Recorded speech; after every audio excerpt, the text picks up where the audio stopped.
அங்கே பணியமர்த்தப்பட்டவர்கள் 4 தலைமுறைகளாக அங்கே தேயிலை தோட்டத்தில் பணியாற்றி வருகிறார்கள். வெள்ளையர் காலத்தில் தேயிலை தோட்டம் என்பது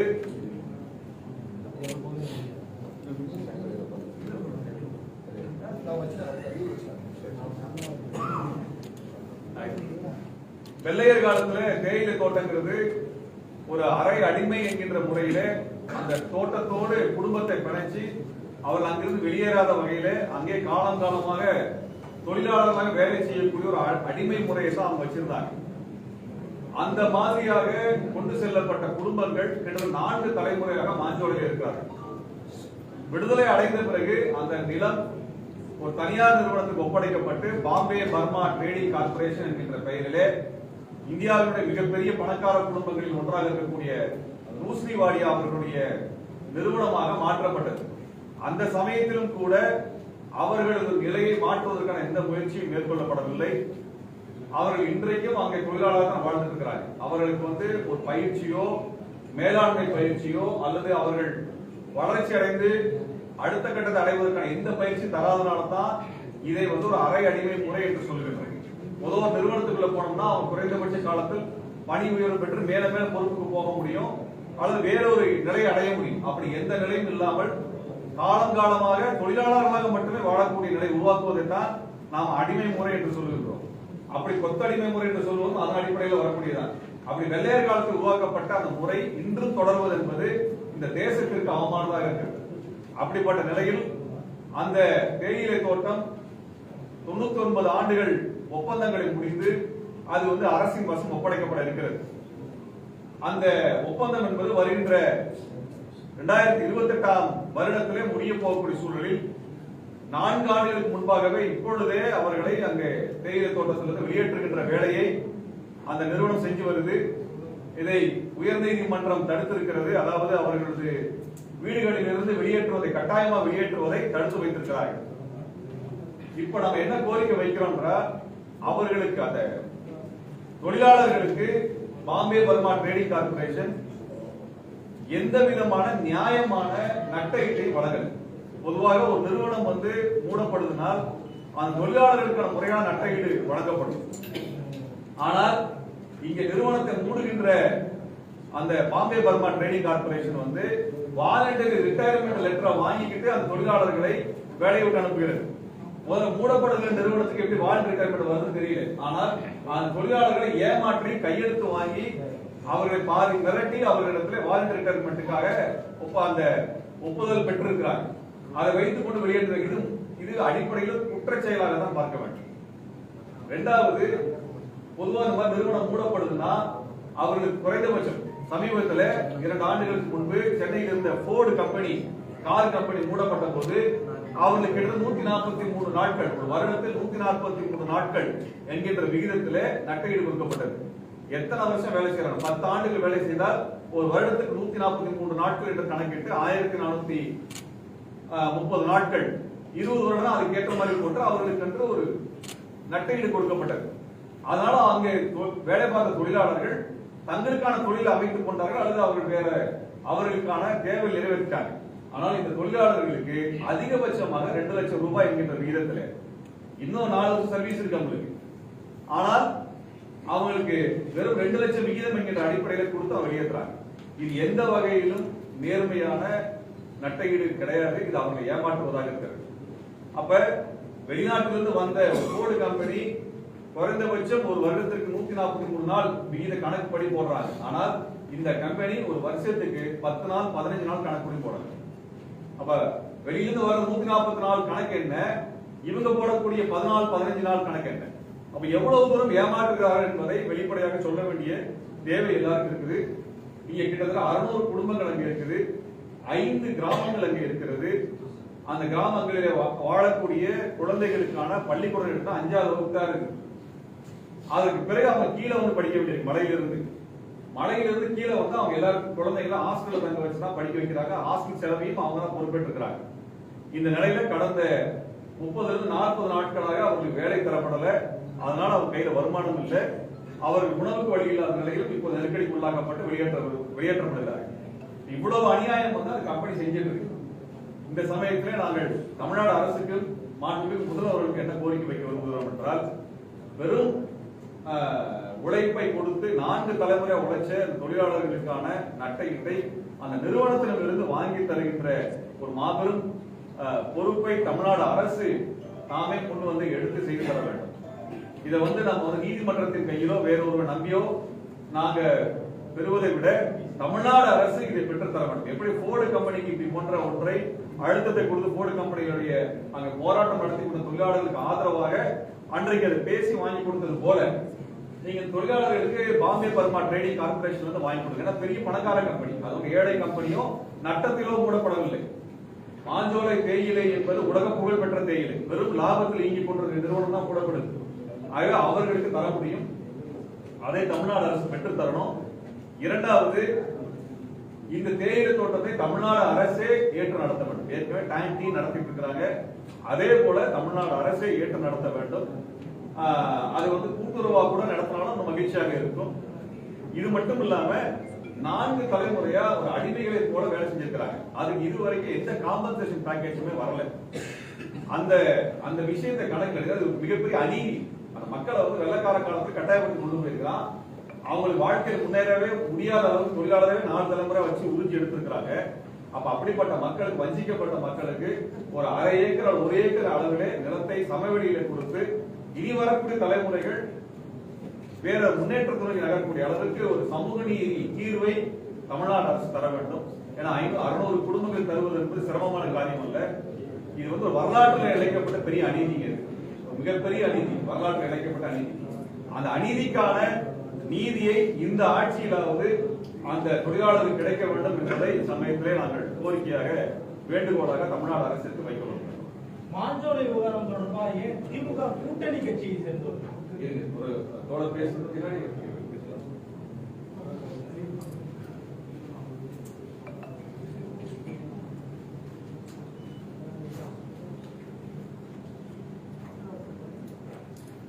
பாதிக்கப்பட்ட மாஞ்சோலை தொழிலாளர்களுக்கு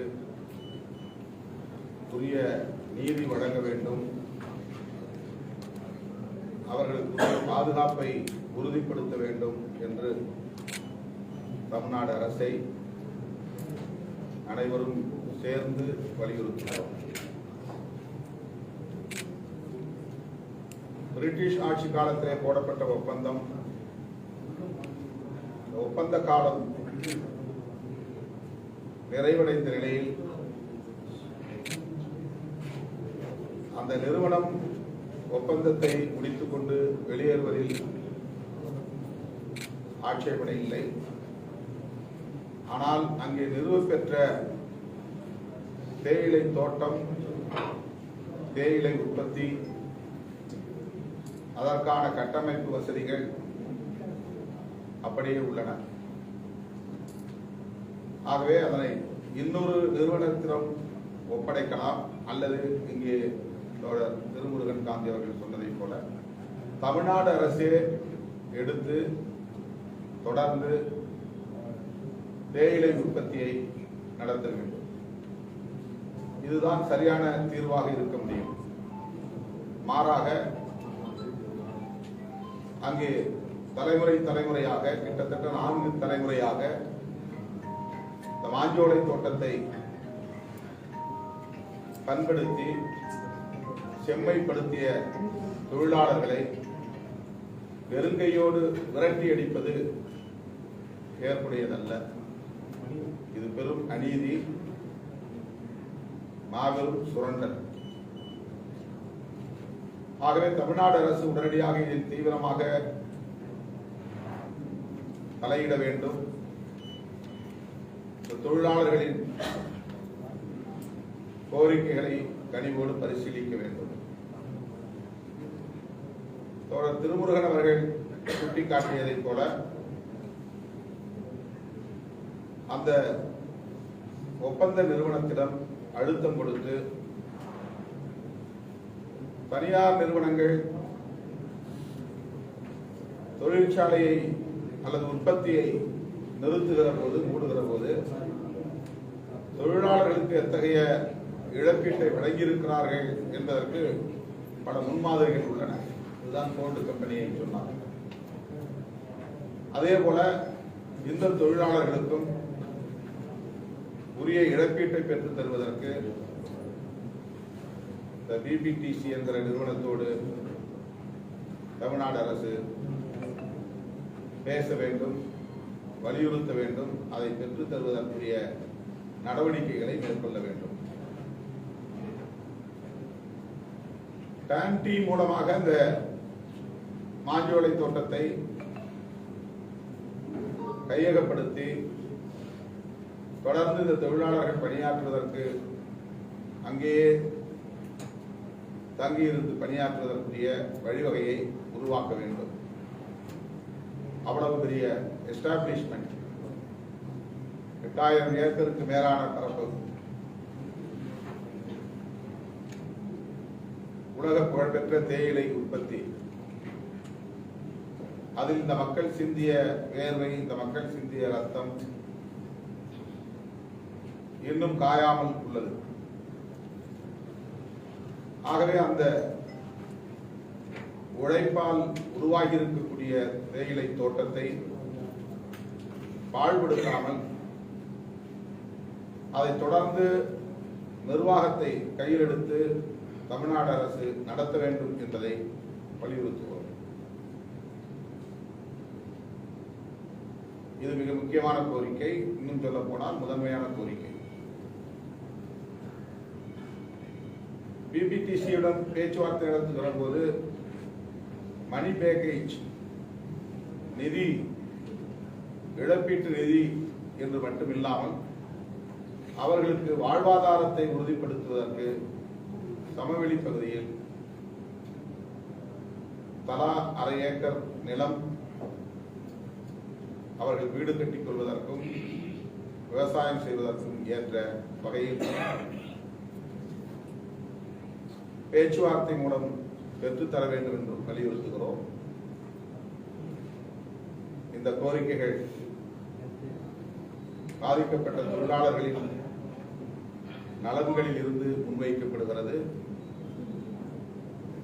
தமிழ்நாடு அரசு இதில் உடனடியாக தலையிட வேண்டும், உரிய தீர்வை, நீதியை வழங்க வேண்டும் என்று விடுதலை சிறுத்தைகள் கட்சியின் சார்பில் வலியுறுத்துகிறோம். திமுக கூட்டணி கட்சியினர் இன்னமும் மாஞ்சோலை தொடர்பா அழுத்தம் கொடுத்தது பத்தலையோ அப்படின்னு தோணுது. உண்மைதானா? எப்படி நினைக்கிறீங்க? நீங்க எதிர்பார்க்கிற அளவுக்கு அழுத்தம் கொடுக்கும். இல்ல போராட்டம் ஆர்ப்பாட்டம்னு மக்கள் வெளியேற்றம் தொடங்கிருச்சு. நீதிமன்ற உத்தரவு மட்டும் இல்ல அப்படின்னா இன்னும் மக்கள் இருந்திருக்க முடியாது. நீதிமன்றம் மட்டும் தான் அவங்களோட உத்தரவு மட்டும் தான் ஸ்டாப் பண்ணிருக்குது. அத்தகைய ஒரு சூழல்ல ஒரு இட பாதுகாப்பு இல்லாம மக்கள் இருக்கிறாங்க. ஆனா பெரிய அளவுக்கு கண்டனம், போராட்டம் எதுவுமே நடக்கலையோ? அரசின் கவனத்திற்கு கட்டாயமாக இதை எடுத்துச் செல்வோம், உரிய அழுத்தம் கொடுப்போம். சில புலிகள் காப்பகமா நீதிமன்றம் இந்த பகுதிகளை அறிவிச்சிருக்காங்க. அப்படி புலிகள் காப்பகமா நீதிமன்றம் அறிவித்த ஒரு இடத்துல பாத்தீங்கன்னா அது அரசுடைய கட்டுப்பாட்டில் தான் யாரும் வசிக்க முடியாது. அது 23 ஏக்கர் அளவு தான். அது 8000 ஏக்கருக்கு மேலான பெரிய பரப்பு. அதுல வெறும் 23 ஏக்கர் பகுதியை தான் ரிசர்வ் ஃபாரஸ்ட் அறிவிச்சிருக்காங்க. அது ஒன்றும் பிரச்சனை இல்லை. தொழிலாளர்கள் அது ஒரு பிரச்சனை இருந்தது. தொழிலாளர்கள் கம்ப்ளைண்ட் பண்றதுக்காக கலெக்டர் ஆபீஸ்க்கு போய் கலெக்டர் கம்ப்ளைண்ட் பண்றாங்க. அவரு திருநெல்வேலி மாவட்ட ஆட்சியர் மாஞ்சோலை மக்களை அவமானப்படுத்துற மாதிரி நடந்துக்கிறாங்கன்னு சொல்லி வெளியில செய்தியாளர் சந்திப்புல அந்த மக்கள் வேதனையா தெரிவிக்கிறாங்க. இந்த விஷயத்தை எங்களால அரசு கிட்ட கொண்டு போக முடியலன்னு சொல்றாங்க. இதை எப்படி பாக்குறீங்க? வீரக்கட்டிக்கு எப்படி பாக்குறீங்க? அந்த மாதிரி நடந்தது அது கண்டனத்துக்குரியது.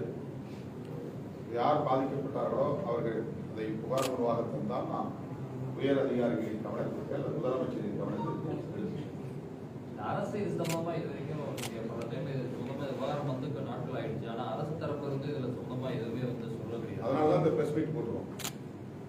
அதிகாரிகிட்ட போறதுக்கு முன்னாடி, முதலமைச்சர் பார்க்கறதுக்கு முன்னாடி ஊடகங்களை சந்தித்து இதை மக்கள் மயப்படுத்த வேண்டும், மக்களின் பார்வைக்கு கொண்டு செல்ல வேண்டும் என்ற ஒரு நல்லெண்ணத்தின் அடிப்படையில் தான் இந்த ஊடகவியலாளர் சந்திப்பு நடக்கிறது. மாஞ்சோலை தொழிலாளர்கள் இங்கே உடன் இருக்கிறார்கள். மதுரை உயர்நீதிமன்ற கிளையே வலியுறுத்தியிருக்கு, அந்த மக்களுக்கு மறுவாழ்வு செய்யணும், அப்படி இல்லைன்னா அந்த தேயிலை தோட்டத்தை அரசே ஏற்று நடத்தணும் அப்படின்னு சொல்லியிருக்காங்க. வர 22ஆம் தேதி தமிழக அரசு பதிலளிக்கணும். வழக்கு நடந்துட்டு இருக்கு. அது குறித்து ஏதோ அழுத்தம் கொடுக்கறதுக்கான இன்னும் சில நாட்கள் தான் இருக்கு. கோர்ட்ல இருக்குல்ல கேஸ், கோர்ட்ல என்ன ஆர்டர் வருதுங்களா? தொழிலாளர்கள் யாராவது 2019 ஏற்கனவே அவங்களுக்கு ஒரு பட்டா கொடுத்திருந்தாங்க. கீழே மணிமுத்தாறுல வந்து 110 குடும்பத்துக்கு கொடுத்திருந்தாங்க. ஆனா அந்த பட்டாவை வந்து ஒரு குறிப்பிட்ட ஆசிரமத்தை சேர்ந்தவங்க மனைப்பட்டாவா நிலப்பட்டாவா? மனைப்பட்டா. அவங்க மாஞ்சோலையில வந்தவங்க ரெப்ரசன்டேட்டிவ் நீங்க கேட்டாலும் ஏற்கனவே பணி முடிந்து அது கொடுத்த பட்டாவை ஆக்கிரமிச்சிருக்காங்க. இலவச பட்டா வச்சு கொடுத்தாங்க. பட்டாவை கொடுத்து அவங்களுக்கு இடத்தை விலகி யாருக்கும் நல்ல நாங்க நேர்ல போய் பார்க்கும்போது அது தெரிஞ்சது. பட்டா கையில வச்சிருக்காங்க, நிலம் தெரியல அவங்களுக்கு. அந்த இடத்தை நாங்க நேர்ல போய் ஐடென்டிஃபை பண்ணி பார்க்கும்போது ஒரு பர்டிகுலரா ஒரு ஆசிரமம் ஆக்கிரமிச்சு வச்சிருக்காங்க. 3.5 ஏக்கர் நிலம் சுத்தி ஆக்கிரமிச்சு வச்சிருக்காங்க. அதுல மொத்தமா 106 மாஞ்சோலை ஊத்து காக்காட்சியில் உள்ள மக்களுக்கான நிலம் இருக்குது. ஆனா இன்னமும் அதை ஐடென்டிஃபை பண்ண முடியல. இது சம்பந்தமா தாசில்தார்கிட்ட பேசணும்னா எந்த ரெஸ்பாண்டும் பண்ண மாட்டேங்கிறாரு. 3 வருஷம் ஆனதுனால காலாவதி ஆயிடுச்சுன்னு சொல்றாங்க. எப்படி பாக்குறீங்க? அது நிறைய இடங்கள்ல அந்த மாதிரி வந்து பட்டா கொடுத்து நிலம் அளந்து கொடுக்காம போனா அது காலாவதி ஆயிடுச்சுன்னு சொல்லிட்டு மறுபடியும் அந்த லேண்ட் எடுத்துக்கிற ஒரு நடைமுறை இருக்கு. அது இந்த சட்டமன்றத்தில் கூட விவாதிக்கப்பட்டது. மறுபடியும் நம்ம முயற்சி பண்ணி இந்த நிலைமை எடுத்து சொன்னாங்க அதை திரும்ப அதே நபர்களுக்கான இடமா அதை ஐடென்டிஃபை பண்ணி கொடுப்பாங்க. அது வந்து அது மாதிரி சில இடங்கள்ல தருமபுரியில் கூட நடக்குது, கிருஷ்ணகிரியில் நடக்குது. பல இடங்கள்ல அதே மாதிரி முதல்வர் வருகிற போது அல்லது அமைச்சர் வருகிற போது பட்டா யார் யார் கோருகிறார்களோ அவர்களுக்கு பட்டா கொடுத்துருவாங்க. லேண்ட் அக்விசிஷன்ல பிரச்சனை இருக்கும், அதை அப்படியே தேக்கிடும். அந்த லேண்ட் ஓனர்ஸ் வந்து வழக்காடுவாங்க, இல்லைன்னா எதிர்ப்பு தெரிவிப்பாங்க, ஏதாவது பிரச்சனை வரும். ஒரு இடத்த தேர்வு பண்ணுவாங்க, அதில் 2 பேர் ஓகே சொல்லியிருப்பாங்க, ஒருத்தர் ஓகே சொல்லியிருக்க மாட்டாங்க. அதனால அது டிஸ்பியூட்டாக மாறிடும், அப்படியே தேங்கி நின்றுடும். அது வந்து சில நேரங்களில் கோர்ட்டில் போய் தேக்க முடியும்.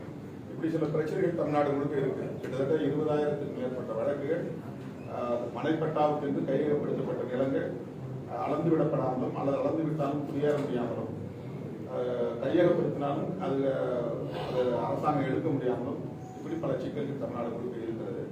அதிலே இது ஒன்றாக இருக்கிறது என்பதை இப்போது நாம் அறிகிறோம். இதை உரிய அதிகாரிகளின் கவனத்திற்கு எடுத்துச் செல்வோம் அல்லது தேவைப்பட்டால் முதல்வர்களிடத்திலேயே எடுத்துச் செல்வோம். யார் யார் மனைப்பட்டா வாங்கினாங்க அந்த பயனாளிகள் பட்டியல் தெரிந்தால் இந்த பட்டியலை கொண்டு போய் நாம் கொடுக்கணும். பாதிப்பட்ட தொழிலாளர்கள் ஊடகவியலாளர் வந்து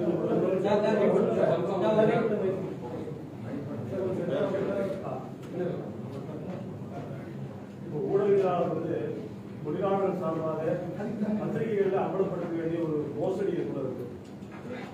என்னன்னா இது வந்து விஆர்எஸ் பேக்கேஜ். அவங்க வந்து தொழிலாளர்களை இக்னரன்ஸை பயன்படுத்தி அறியாமையை பயன்படுத்தி நிறுவனம் அறிவித்திருக்கிற விஆர்எஸ் பேக்கேஜ் என்ன சொல்லியிருக்காங்கன்னா, அதாவது வந்து 50 வயதிலிருந்து 59 வயது இருக்கக்கூடிய தொழிலாளர்கள் எவ்வளவு சர்வீஸ் பண்ணியிருந்தாலும் சரி கடைசியா வாங்கின 24 மாதங்களுடைய ஊதியத்தை வாங்கி கொண்டு ஷிஃப்டிங் அலவன்ஸ் சொல்லி இடம்பெயர்வுக்காக ஒரு 10,000 இது மட்டும்தான் கொடுக்க முடியும்னு சொல்லியிருக்காங்க.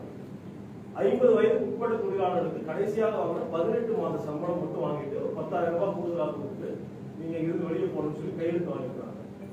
இது வந்து எந்த வகையிலும் ஏற்றுக்கொள்ள முடியாத ஒரு ஒப்பந்தம். தொழிலாளர்களுக்கு இந்த சாதாரண தொழிலாளர்களுக்கு ஒரு பெரிய விழிப்புணர்வு இருக்காது. அவங்க பெயரட்டி கையெழுத்து வாங்கிக்கிறாங்க. தமிழக அரசு குறிப்பாக தொழிலாளர் நலத்துறை அமைச்சகம் தொழிலாளர் நல செயலாளர் தலைமையில் பேச்சுவார்த்தைக்கு ரொம்ப மோசடி ஏமாற்றப்பட்டிருக்கு. இந்த மீறல் காம்பன்சேஷனை வாங்கிட்டு நிச்சயமாக ஒளிவு போக முடியாது. அவை எவ்வளவு பெரிய நிறுவனம் இருந்து தொழிலாளர்களுடைய அறியாமையை பயன்படுத்தி ஒரு மோசடியில் இருக்கிற செய்தியை சேர்த்து நீங்க ஊடகத்துக்கு கொண்டு போனீங்கன்னா தமிழக அரசுக்கு இந்த பத்திரிகைக்கான சந்திப்பு வாயிலாக இந்த அமைப்புகள் கொடுக்கக்கூடிய அழுத்தம் விரைவில் அனைத்து கட்சி போராட்டம் அனைத்து தொழிற்சங்களுடைய போராட்டம் திருநெல்வேலியில் நடக்குது. இதையும் சேர்த்து கொஞ்சம் கொண்டு போகணும்.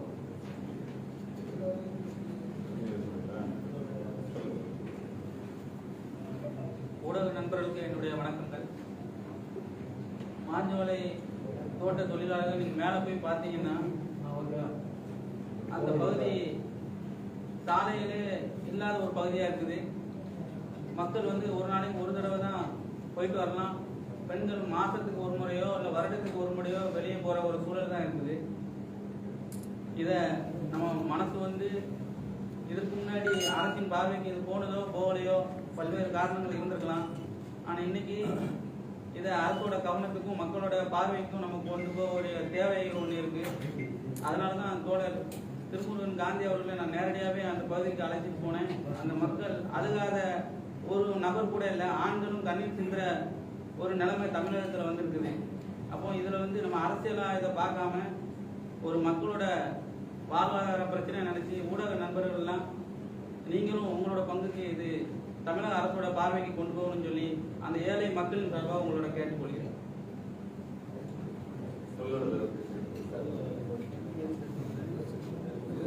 ஆனந்தராஜ் மரியராஜ் ஏதாவது சொல்றீங்களா?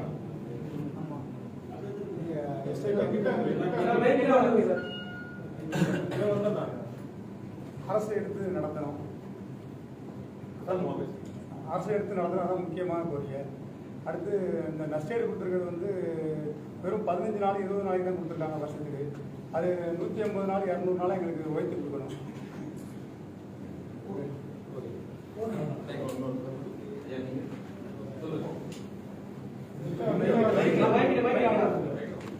கம்பெனி கொடுத்துருக்க நிலக்கீடு வந்து காணாது. இது 2 லட்சத்தை வச்சு ஒரு சில இடம் கூட எங்களால் வாங்க முடியாது. இதை வந்து முதலமைச்சர் கவனத்தில் நாங்கள் கொண்டு வரணும். இதில் வந்து சரியான ஒரு தீர்வு காண்டி எங்களுக்கு நல்ல ஒரு வழிகாட்டணும்னு நாங்கள் அரசிட்ட வேண்டியிருக்கோம்.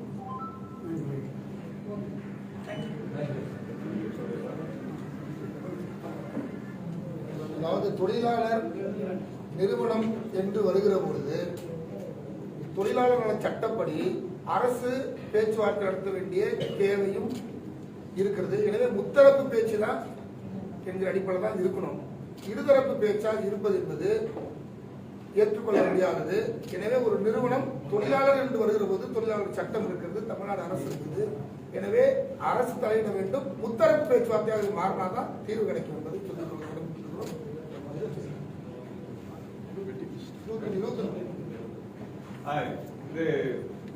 இந்த கோரிக்கைகளை வலியுறுத்தி அனைத்து கட்சிகளினுடைய பொறுப்பாளர்கள் பங்கேற்கக்கூடிய மாஞ்சோலை தேயிலை தோட்ட தொழிலாளர்களுடைய வாழ்வுரிமை மாநாடு வருகின்ற ஞாயிற்றுக்கிழமை 21ஆம் தேதி ஜூலை மாதத்தில் திருநெல்வேலியிலே ஒரு மாநாடாக நாங்கள் நடத்துகின்றோம்.